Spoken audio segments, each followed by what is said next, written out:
বর্ষার সেই সময়টা ছিল ভীষণ ভয়ঙ্কর। সেই বছর অস্বাভাবিকভাবে টানা বৃষ্টি হচ্ছিল। রাস্তাঘাট পানিতে ডুবে যাওয়ার পাশাপাশি চারপাশের দেয়াল ভেদ করেও পানি ঢুকে পড়ছিল ঘরের ভেতরে। আর সেই পানির সাথে যেন কিছু অদৃশ্য উপস্থিতি টের পাওয়া যাচ্ছিল। ঠিক এমনই এক পরিস্থিতিতে সদ্য ডিভোর্স হওয়া এক মা তার ছোট মেয়েকে নিয়ে পুরনো একটি অ্যাপার্টমেন্টে উঠে আসে। উদ্দেশ্য ছিল সন্তানকে সাথে নিয়ে নতুন করে জীবন শুরু করা। কিন্তু সেখানে যাওয়ার পর থেকেই শুরু হয় একের পর এক অস্বাভাবিক ঘটনা। ধীরে ধীরে পরিস্থিতি এতটাই ভয়ঙ্কর হয়ে ওঠে যে তারা আতঙ্কে স্থবির হয়ে যায়, আর শেষমেশ সবকিছু গিয়ে পৌঁছায় এক ভয়াবহ পরিণতিতে। সো হ্যালো ভিউয়ার, চ্যানেলে আপনাদের আবারও স্বাগতম। আজকে আমরা এক্সপ্লেন করতে যাচ্ছি আরেকটি দারুণ জাপানিজ হরর ফিল্ম। তবে শুরু করার আগে একটা কথা, যদি আপনাদের পানির প্রতি কোনো ফোবিয়া থেকে থাকে তাহলে ভিডিওটা এখানেই স্কিপ করে দিন, কারণ এই ভিডিও দেখার পর অনেকেরই পানির কথা শুনলেই ভয়ের অনুভূতি হতে পারে। সো আর দেরি না করে চলুন শুরু করা যাক আজকের ভিডিও। মুভির শুরুতে আমরা পরিচিত হই ছোট একটি মেয়ে ইকুকুর সাথে। চারদিক তখন বর্ষাকালে বৃষ্টিতে প্লাবিত হচ্ছে। স্কুল অনেকক্ষণ আগে ছুটি হয়ে গেলেও ইকুকু তার মায়ের জন্য অপেক্ষায় ছিল। তার মা তাকে স্কুল থেকে নিতে আসলেই সে বাড়িতে যেতে পারবে, কিন্তু অনেকক্ষণ হয়ে গেলেও তার মায়ের আসার কোনো খবরই ছিল না। মন খারাপ করে ইকুকু তাই এক মনে বৃষ্টির দিকে তাকিয়েছিল। এরপর আমরা পরিচিত হই সেই ছোট্ট মেয়েটির মা ইয়াসিমির সাথে। মেয়েটির মতো ইয়াসিমিও এক দৃষ্টিতে বৃষ্টির দিকে তাকিয়েছিল। আসলে ইয়াসিমি তার ডিভোর্সের ব্যাপারে সেটেলমেন্ট করতে তখন কোর্টে বসেছিল। তার স্বামী মেয়েকে নিজের কাছে রাখতে চাইলে ইয়াসিমি জানায় মেয়ে শুধু তার কাছেই থাকবে। তাই কোর্টে সেই বিষয়ে নিষ্পত্তি করার জন্য ইয়াসমি সকাল থেকে এখানে বসে আছে। কিছুক্ষণ পর ইয়াসিমি কোর্টের জজের সামনে এসে উপস্থিত হয়। এই সময় আমরা জানতে পারি ইয়াসিমি এক সময় একটি বই পাবলিশিং কোম্পানিতে প্রুফ রিডার হিসেবে কাজ করত, আর সেই সময় সে ভয়ঙ্কর সব ভৌতিক বইপত্র পড়ার কারণে কিছুটা মানসিকভাবে বিকারগ্রস্ত হয়ে পড়েছে। তবে এরপর চিকিৎসা নেয়ার পর সে সুস্থ হলে চাকরিটাও ছেড়ে দেয়। সেই ঘটনা ততদিনে 10 বছর হয়ে গেছে। তবে ইয়াসিমির হাজবেন্ড ব্যাপারটা কোর্টে নতুন করে তুলে মেয়ের কাস্টাডি তার কাছে থেকে কেড়ে নিতে চাইছিল। তাই কোর্ট ইয়াসিমিকে আরো কিছুদিন সুযোগ দেয়। যদি এই সময়ের মধ্যে সে একটা নতুন চাকরি নিয়ে মেয়ের সাথে ভালো মতন থাকতে পারে তাহলে পার্মানেন্টলি সে মেয়ের কাস্টাডি পেয়ে যাবে, আর যদি তা না হয় তাহলে মেয়েটিকে হয়তো তার বাবার কাছে দিয়ে দেয়া হবে। কোর্ট থেকে বেরিয়ে ইয়াসিমি তার মেয়েকে স্কুল থেকে নিয়ে আসে। তারপর একসাথে তারা নিজেদের জন্য একটি নতুন বাসা খুঁজতে যায়। বাইরে তখনও বর্ষাকালের তুমুল বৃষ্টিপাত হচ্ছিল। কিছুক্ষণ পর তারা একটি পুরনো ধরনের অ্যাপার্টমেন্ট বিল্ডিং এ গিয়ে ঢোকে। রংহীন ধূসর এই বিল্ডিংটা যে অনেক পুরনো সেটা বোঝাই যাচ্ছিল। সেখানে ঢুকেই তাদের পরিচয় হয় বিল্ডিং এজেন্ট মিস্টার ওটা এবং বিল্ডিং এর ম্যানেজার মিস্টার ক্যামিয়ার সাথে।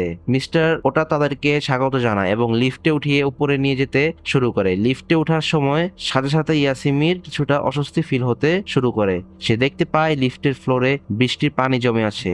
উপরে তাকাতেই দেখে সিলিং থেকে চুয়ে চুয়ে বৃষ্টির পানি পড়ছে। তাছাড়া ফ্লোরে পৌঁছাতে তার মেয়ে যখন লিফট থেকে বেরিয়ে যায় তখন ইয়াসিমির মনে হয় কেউ একজন এসে তার হাত ধরে বসেছে। একটু ধাতস্থ হতে তো ইয়াসিমি সেটাকে নিজের মনের ভুল ভেবে লিফট থেকে বেরিয়ে আসে। এরপর মিস্টার ওটা তাদেরকে নিয়ে খালি ফ্ল্যাটটায় প্রবেশ করে এবং সবকিছু ঘুরিয়ে ঘুরিয়ে দেখাতে শুরু করে। ইয়াসিমি তখন ফ্ল্যাটটা ঘুরে দেখতে থাকে। এই সময় উপরে সিলিং এ একটা শ্বেত শ্যাওলা দেখা যায়। তবে মিস্টার ওটা সেটা দেখেও না দেখার ভান করে এড়িয়ে যান। সবগুলো রুম দেখা শেষ হয়ে গেলে ইয়াসিমির ফ্ল্যাটটা খুবই পছন্দ হয়। একটু পুরনো ধাঁচের হলেও ইয়াসিমি সিদ্ধান্ত নেয় আর খোঁজাখুঁজি না করে তারা এই ফ্ল্যাটটাই উঠবে। কিন্তু এক সময় সে লক্ষ্য করে তার মেয়ে ইকুকু কোথাও নেই। ইয়াসিমি ভাবলো ইকুকু হয়তো তাকে না বলেই বাইরে বেরিয়ে গেছে। তাই সে ফ্ল্যাট থেকে বের হয়ে ইকুকুকে খুঁজতে শুরু করে। নিচতলায় এসে সে ম্যানেজারকে তার মেয়ের ব্যাপারে জিজ্ঞাসা করলে তিনি জানান কাউকেই তিনি এখান থেকে যেতে দেখেননি।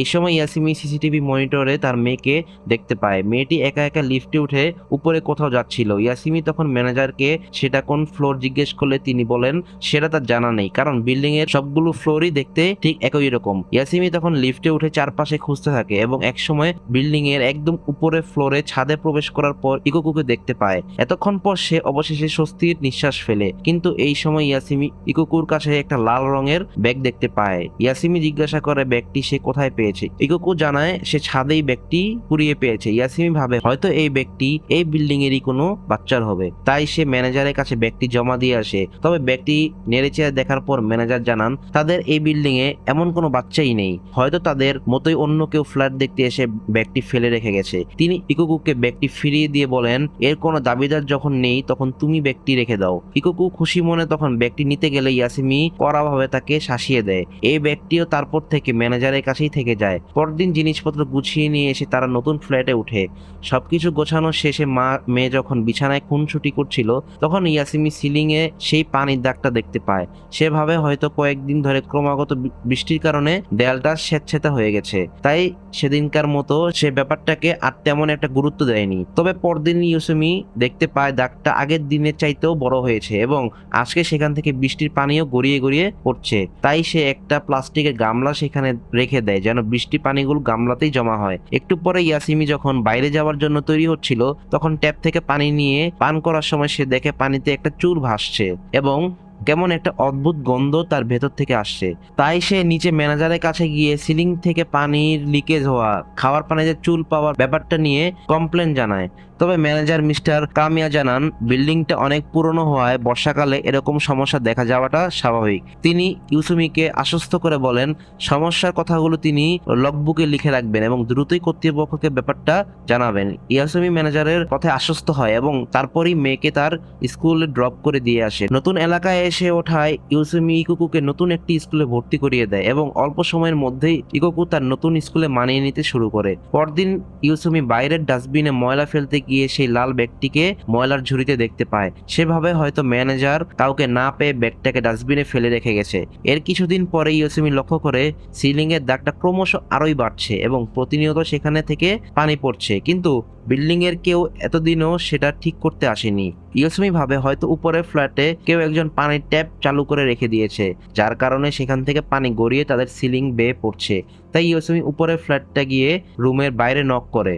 বেশ কিছুক্ষণ ডাকাডাকি করার পর ইউসুমি বুঝতে পারে ভেতরে কেউই নেই। তাই সে তার রুমে ফিরে গিয়ে বিল্ডিং এর এজেন্টকে ফোন দিয়ে পানির লিকেজের ব্যাপারটা জানায়, কিন্তু সেই এজেন্ট জানিয়ে দেয় বিল্ডিং এর ম্যানেজমেন্টের বিষয়টা তার আন্ডারে পড়ে না, তাই সে এ বিষয়ে কিছুই করতে পারবে না।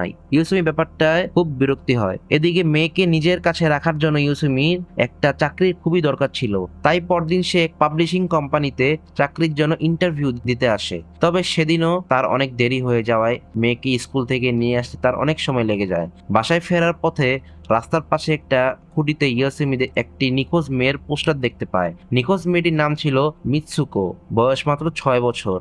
ইউসুমি অবাক হয়ে লক্ষ্য করে পোস্টারে মেয়েটির ঠিকানাটা ছিল তাদের এই বিল্ডিং এর উপরের ফ্লোরের। আরেকটু হেঁটে অন্য খুঁটিতে এসে দেখে মেয়েটির 2 বছর আগে অর্থাৎ 1999 সালের 14 জুলাই নিখোঁজ হয়ে গেছে। তখন মনে পড়ে যে ম্যানেজার তাকে বলছিল তাদের উপরের ফ্ল্যাটটি প্রায় 2 বছর ধরেই খালি পড়ে আছে। ইউসুমি তখন কিছুটা সঙ্গীত বোধ করে, কারণ তার মেয়েও এই নিখোঁজ মেয়েটির বয়সেরই সমান।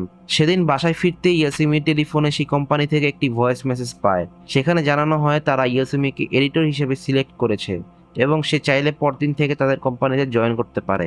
খবরটা শুনে মা এবং মেয়ে দুজনেই খুব খুশি হয়। তারা সিদ্ধান্ত নেয় চাকরি পাওয়ার ব্যাপারটাকে সেলিব্রেট করতে তারা কিছু পটকা ফুটাবে। তাই নিচ থেকে কিছু পটকা কিনে নিয়ে তারা ছাদে চলে যায় সেগুলো ফুটাতে। তবে এই সময় ছাদের দরজার ফাঁক থেকে ইউসুমি দেখতে পায় একটি মেয়ে সেখান থেকে হেঁটে যাচ্ছে।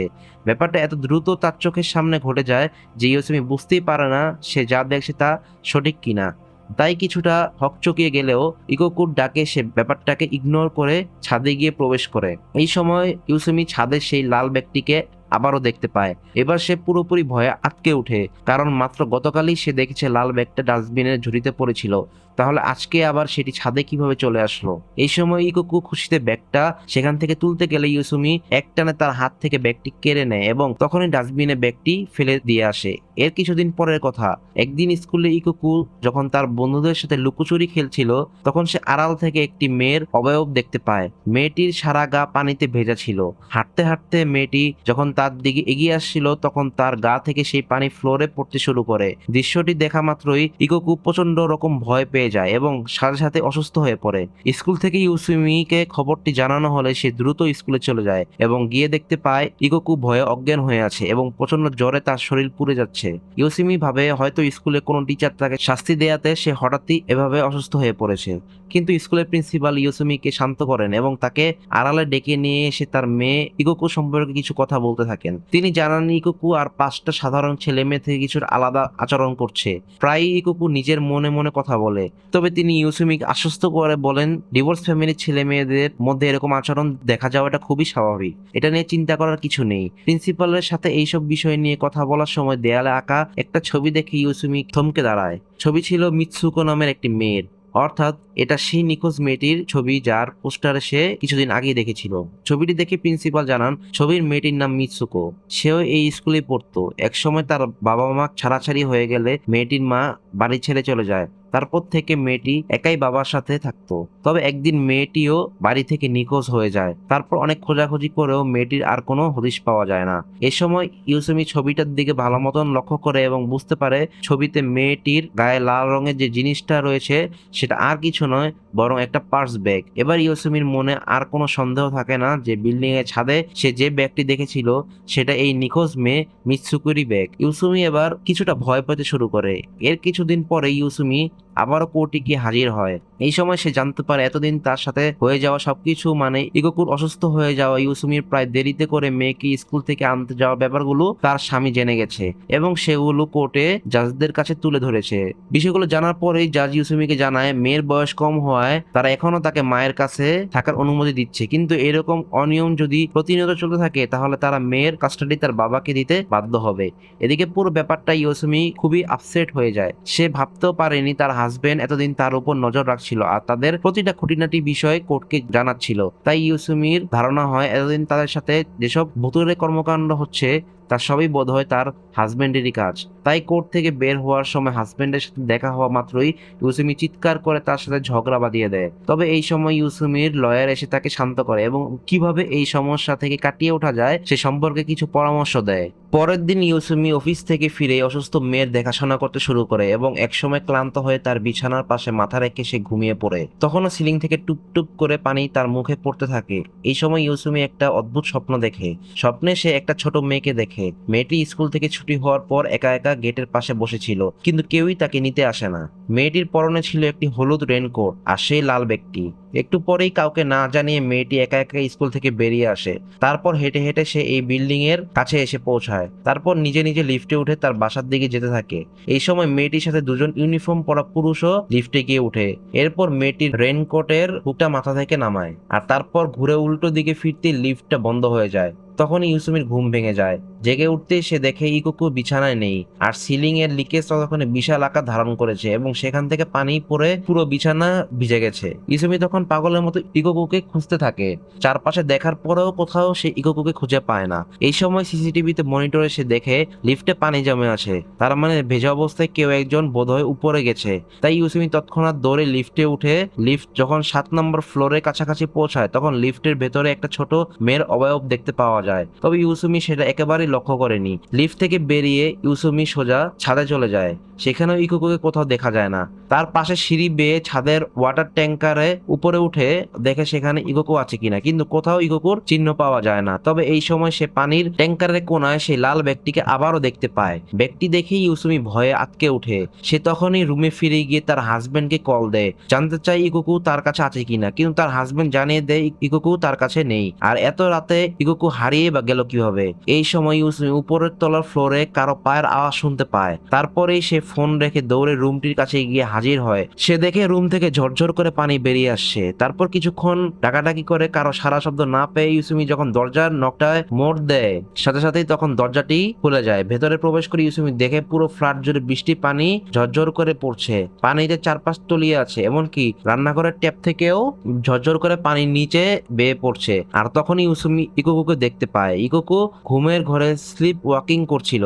ইউসুমি দৌড়ে গিয়ে তাকে কোলে তুলে নেয়। আর এই সময় ইউসুমি রুমের দেয়ালে একটা ছোট মেয়ের ছায়া স্পষ্টভাবে দেখতে পায়। সে দ্রুতই সেখানে থেকে বেরিয়ে আসে, আর তখনই হলুদ রেনকোট পরা একটি মেয়ের অবয়ব সে রুম থেকে বেরিয়ে আসে এবং এক দৃষ্টিতে তাদের দিকে তাকিয়ে থাকে। ইউসুমি সিদ্ধান্ত নেয় যথেষ্ট হয়েছে, আর এক মুহূর্ত সে এই ফ্ল্যাটে থাকবে না। তাই পরদিনই সে জিনিসপত্র গুছিয়ে বাসা চেঞ্জ করার জন্য তৈরি হয়ে যায়। ইউসুমির বাসা চেঞ্জ করার খবর শুনে তার লয়ার মিস্টার কিশিদা তার সাথে দেখা করতে আসে। তিনি অনেক বুঝেই ইউসুমিকে শান্ত করেন, তারপর জানান এই মুহূর্তে বাসা চেঞ্জ করলে ইকোকুর স্কুলও চেঞ্জ করতে হবে। এভাবে বারবার স্কুল চেঞ্জ করলে মেয়েটা কোনোভাবেই নিজেকে মানিয়ে নিতে পারবে না, আর এই ব্যাপারটা কোর্টেও হয়তো ভালোভাবে দেখা হবে না। হয়তো সে তার মেয়ের কাস্টাডিও হারিয়ে ফেলতে পারে। এরপর তিনি বিল্ডিং এর সমস্যাগুলো নিজের চোখে দেখেন।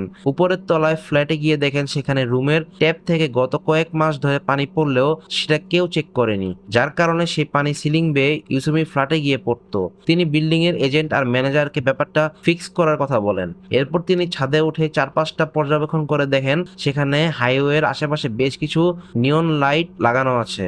রাতে হয়তো সেই হাইওয়ে দিয়ে কেউ যাওয়ার সময় নিয়ন আলোর ছায়া তাদের বিল্ডিং এ এসে পড়ে, আর সেটাকে ইউসুমি ভূত ভেবে বসে আছে। মিস্টার কিশিদা এরপর সবকিছু ইউসুমিকে বুঝিয়ে বললে ইউসুমি অবশেষে শান্ত হয় এবং বাসা চেঞ্জ করার সিদ্ধান্ত থেকে বের হয়ে আসে। আর মিস্টার কিশিদার ধমক খেয়ে বিল্ডিং এর ম্যানেজার অবশেষে লোক ডেকে এনে ইউসুমি ফ্ল্যাটের সমস্যাগুলো ফিক্স করে দেয়। ধীরে ধীরে সবকিছু আবারও স্বাভাবিক হতে শুরু করে। ছোট ইকোকু আগের চেয়ে সুস্থ আর প্রাণবন্ত হয়ে উঠতে থাকে। এমনকি একদিন রাতের বেলা ইউসুমি ইকোকুর ব্যাগ গোছানোর সময় তার ভেতরে সেই লাল ব্যাগটি দেখতে পায়। ভয়ে ইউসুমির মুখে রক্ত শূন্য হয়ে যায়। সে ইকোকুর কাছে জানতে চায় ছাদে গিয়ে সে ব্যাগটি নিয়ে এসেছে কিনা। ইকোকু উত্তরে জানায় সে এই ব্যাপারে কিছুই জানে না, তার কিছুই মনে নেই। ইউসুমি বুঝতে পারছিল না সে কি করবে। টেলিফোন হাতে নিয়ে তার লয়ার মিস্টার কিশিদাকে কল করলেও তাকে লাইনে পাওয়া যায় না। তাই সে ইকোকুকে বাসায় রেখেই ছাদে চলে যায়। সেখানে গিয়ে পানির ট্যাঙ্কারটি স্পর্শ করলে একটা দৃশ্য তার চোখের সামনে ভেসে ওঠে। সে তখন দেখতে পায় হলুদ রেইনকোট পরা মেয়েটি একা একা ছাদে সিঁড়ি বেয়ে ট্যাঙ্কে উঠতে থাকে। ট্যাঙ্কারের মুখ তখন পুরোপুরি খোলা ছিল। তারপর ট্যাঙ্কারের মাথায় উঠে নিচে তাকাতেই তার হাত ফসকে ব্যাগটা পানিতে পড়ে যায়। মেয়েটা তখন হাত বাড়িয়ে সেটা নিতে গেলে একসময় সেও ট্যাঙ্কার পানিতে পড়ে যায় এবং একেবারেই তলিয়ে যায়। হুশ ফিরতেই ইউসুমি সিঁড়ি বেয়ে ট্যাঙ্কে উঠতে থাকে। তখন সে ট্যাঙ্কারের গায়ে কিছু তারিখ লেখা দেখতে পায়। খেয়াল করতেই সে লক্ষ্য করে তারিখগুলো ছিল কবে কবে পানির ট্যাঙ্কার পরিষ্কার করা হয়েছিল সেই সব দিনে। ইউসুমি দেখে ট্যাঙ্কারটি সর্বশেষ 14 জুলাই 1999 সালে পরিষ্কার করা হয়েছিল, আর মিৎসুকো নামের ছোট মেয়েটিও নিখোঁজ হয়েছিল একই দিনে। অর্থাৎ ট্যাঙ্ক পরিষ্কার করার পর যখন এর ঢাকনা সরানো ছিল তখনই বোধ হয় কোনো এক ফাঁকে মিৎসুকো মেয়েটি ট্যাঙ্কারের ভেতরে পড়ে যায়, আর তারপরই ক্লিনাররা এসে ট্যাঙ্কারের ঢাকনা লাগিয়ে দিয়ে চলে যায়। কেউ জানতেই পারেনি ছোট মিৎসুকো মেয়েটি সেই ট্যাঙ্কারের ভেতরেই পড়ে মরে আছে। আর এই কারণে হয়তো অনেক খোঁজাখুঁজি করার পরেও গত 2 বছরে কেউ তার হদিশ পায়নি। এই সময় ইউসুমি ট্যাঙ্কারের ভেতর থেকে কিছু একটা আওয়াজ শুনতে পায়, আর তারপরে ট্যাঙ্কারের দেয়াল ফুঁড়ে কেউ একজন বেরিয়ে আসতে শুরু করে। ইউসুমি ভয়ে একটা চিৎকার করে ওঠে। অন্যদিকে বাড়িতে তখন ইকোকু একদমই একা। তখন ট্যাপ থেকে গ্লাসে পানি নিয়ে পান করার সময় ইকোকু দেখে পানিতে বেশ কিছু চুল মিশে আছে। সেটা দেখে সে ভয় পেয়ে গ্লাসটা হাত থেকে ফেলে দেয়। তারপর পিছনে ফিরতে দেখে বাথরুমের ট্যাপ থেকে ক্রমাগত পানি পড়ে যাচ্ছে। ইকোকু ট্যাপটি বন্ধ করতে চাইলেও সেটা কিছুতেই বন্ধ হচ্ছে না। একটু পরেই পানির রং চেঞ্জ হয়ে কালো হতে শুরু করে। ইকোকু যতই ট্যাপটা বন্ধ করার চেষ্টা করে ততই সেই পানি বের হয়ে ট্যাবে জমতে থাকে। একসময় ট্যাপ ভরে পানি উপচে ফ্লোরে পড়তে শুরু করে, আর তারপরেই সেই ট্যাপ থেকে দুটি হাত বেরিয়ে আসে। ইকোকুর মাথা পানির মধ্যে চেপে ধরে। ইকোকু প্রচন্ড শক্তিতে তখন বাঁচার জন্য হাত পা ছুটতে থাকে। একটু পরে ইউসুমি দৌড়ে রুমে ঢোকে আর দেখে ইকোকু জ্ঞান হারিয়ে বাথরুমের ফ্লোরে পড়ে আছে। ইউসুমি ছুটে মেয়ের কাছে যায় এবং অনেক চেষ্টায় তার জ্ঞান ফিরিয়ে আনে। তারপর বাথটাবের দিকে তাকাতেই সে দেখে কুচকুচে কালো পানি বাথটাব বেয়ে নিচে পড়েছে, আর সেই পানির নিচে কিছু একটা নাড়াচাড়া করছে। ইউসুমি আর এক মুহূর্ত অপেক্ষা না করে মেয়েকে কোলে করে রুম থেকে বেরিয়ে আসে এবং সোজা লিফটে গিয়ে ওঠে। কিন্তু নিচে যাওয়ার জন্য বারবার সুইচ চাপ দেওয়ার পরেও সুইচ কাজ করছিল না। উল্টো লিফটের সিলিং ছিদ্র হয়ে তার ভেতর থেকে পানি বের হয়ে আসে, লিফটের ভেতরে পড়তে থাকে, আর সাথে সাথেই শর্ট সার্কিট করে লিফটটাও নষ্ট হয়ে যায়। এই সময় সামনের দিকে তাকাতেই সে দেখে তার রুম থেকে কেউ একজন বের হয়ে আসছে। ইউসুমি ভাবে এটা বোধহয় সেই ছোট্ট মেয়েটির ভূত হবে, কিন্তু মেয়েটি বেরিয়ে আসতেই সে দেখে এটা তারই মেয়ে ইকোকু। ইউসুমি তখন একেবারেই হতবাক হয়ে যায়। যদি তার মেয়ে ওখানেই দাঁড়িয়ে থাকে তাহলে তার কোলে কে আছে? তীব্র ভয়ে সে পাশে তাকাতেই হলুদ রেইনকোট পরা সেই মেয়েটির ভূত তাকে মা বলে জড়িয়ে ধরে, আর তারপরে 2 হাত দিয়ে তার গলা চেপে ধরে। ইকোকো তখন দৌড়ে তার দিকে আসতে থাকলে ইউসুমি চিৎকার করে তাকে এদিকে আসতে মানা করে। তারপর সজোরে একটা হুমকি দিয়ে বলে, আমি তোমার মা নই। নিজের মায়ের কাছে এমন কথা শুনে ইকোকু কষ্টে কাঁদতে থাকে, আর তখনই ছোট মেয়েটির ভূত তার গলা থেকে হাত ছাড়িয়ে আনে। ইউসুমি তখন তাকে জড়িয়ে ধরে বুকে টেনে নেয়। ইকোকু কাঁদতে কাঁদতে সেই দৃশ্য দেখতে থাকে। আর তারপরে লিফট চালু হয়ে যায়, আর ইকোকুর সামনেই লিফটের দরজা বন্ধ হয়ে যায়। ইকোকু দরজার ফাঁক দিয়ে তার দিকে তাকিয়ে মা বলে চিৎকার করতে থাকে, কিন্তু ইউসুমি সে ডাকের কোনো সাড়া দেয় না, কারণ সে বুঝতে পারছিল এই মেয়ের ভূতটি তাকে মা হিসেবে পেতে চাইছে, আর যদি সে এই ডাকে সাড়া না দেয় তাহলে সে ইকোকুকে শেষ করে দেবে। আর সে কারণেই নিজের মেয়ের জীবন বাঁচাতে মা হিসেবে সবচাইতে কঠিন সিদ্ধান্তই নেয় ইউসুমি। নিজের সন্তানকে দূরে ঠেলে দিয়ে এই অতৃপ্ত আত্মাটিকে সে পরম স্নেহে বুকে টেনে নেয়। আর লিফটটাও তখন বিকট একটা আওয়াজ করে বিধ্বস্ত হয়ে যায়। সেই ঘটনার পর প্রায় 10 বছর কেটে গেছে। ছোট্ট সেই ইকোকু এখন পুরো একটি কিশোরী মেয়ে। সেদিনকার ঘটনার পর থেকে সে তার বাবার কাছে বড় হয়েছে। একদিন বন্ধুদের সাথে ঘুরতে বেরোনোর সময় তাদের বাস সেই স্কুলের সামনে এসে দাঁড়ায়, যে স্কুলে সে একসময় পড়তো। ইকোকু দেখে একটা ছোট্ট মেয়ে একা একা স্কুলের সামনে দাঁড়িয়ে আছে, আর তারপরে মেয়েটির মা তাকে নিতে আসলে সে খুবই খুশি হয়ে যায়। দৃশ্যটি দেখেই ইকোকুর নিজের মায়ের কথা মনে পড়ে যায়, তাই সে একসময় নিজের মনে হাঁটতে শুরু করে। তারপর ইকোকু তার মায়ের সাথে যে বিল্ডিং এ থাকতো সেখানে গিয়ে ঢুকে পড়ে। বিল্ডিংটা ততদিনে পরিত্যক্ত হয়ে গেছে, কেউই আর সেখানে থাকে না। ইকোকু হাঁটতে হাঁটতে চারপাশটা ঘুরে দেখতে থাকে, অনেক স্মৃতি তার মনে তখন ভাসতে থাকে। তারপর একসময় সে তাদের পুরনো সেই ফ্ল্যাটে গিয়ে প্রবেশ করে। অদ্ভুত ব্যাপার হলো, সেখানে ঢুকতে সে দেখে রুমটা এখনো পরিষ্কারভাবে সাজানো আছে, এমনকি বিছানার পাশে একটি ফ্রেমে সে তার মায়ের সাথে থাকা পুরনো ছবিও দেখতে পায়। কিছুক্ষণ চারপাশটা দেখে বেরিয়ে আসার সময় পেছনে ফিরতে ইকোকু দেখে তার মা সেখানে দাঁড়িয়ে আছে। ইকোকু খুবই অবাক হয়ে যায়, সে ভাবতেও পারেনি তার মাকে সে এখানে দেখতে পাবে। মাকে দেখে ইকোকু তাকে বিভিন্ন রকম প্রশ্ন করতে শুরু করে, কেন সে তাকে ছেড়ে চলে এসেছে, কেন সে এতদিন তাকে দেখতে আসেনি, এইসব। তবে ইউসুমি তার প্রশ্নের কোনো জবাব না দিয়ে হাসতে থাকে। ইকোকু তখন তার মাকে জানায় সে যেন এখান থেকে চলে গিয়ে তার সাথেই থাকে। তবে এই কথাটা বলা মাত্র ইকোকু তার পেছনে অদ্ভুত কিছু একটা উপস্থিতি অনুভব করে, আর ইউসুমি তখন তার দিকে তাকিয়ে শান্ত করে বলে, সরি ইকোকু, আমার পক্ষে তোমার সাথে থাকাটা সম্ভব নয়। দুঃখ ভরা চোখে ইকোকুকে তার মায়ের দিকে তাকিয়ে থাকে, আর একই সময় তাদের দিকে তাকিয়ে থাকে পেছনে দাঁড়ানো হলুদ রেইনকোট পরা সেই ছোট্ট মেয়েটি। ইকোকু আবারও পেছনে ফিরে তাকায়, কিন্তু কাউকে সে দেখতে পায় না। তারপর মুখ ফেরাতেই সে দেখে তার মাও আর সেখানে নেই। ইকোকু করুণ সুরে তার মাকে ডাকতে থাকে, কিন্তু শুনশান সেই রুম থেকে আর কোনো উত্তরই আসে না। ভিডিওটি শেষ পর্যন্ত দেখার জন্য আপনাদেরকে ধন্যবাদ। ভালো লাগলে ভিডিওটি লাইক এবং চ্যানেলটিকে সাবস্ক্রাইব করার অনুরোধ রইল। আজকের মতো এখানে বিদায় নিচ্ছি। আল্লাহ হাফেজ।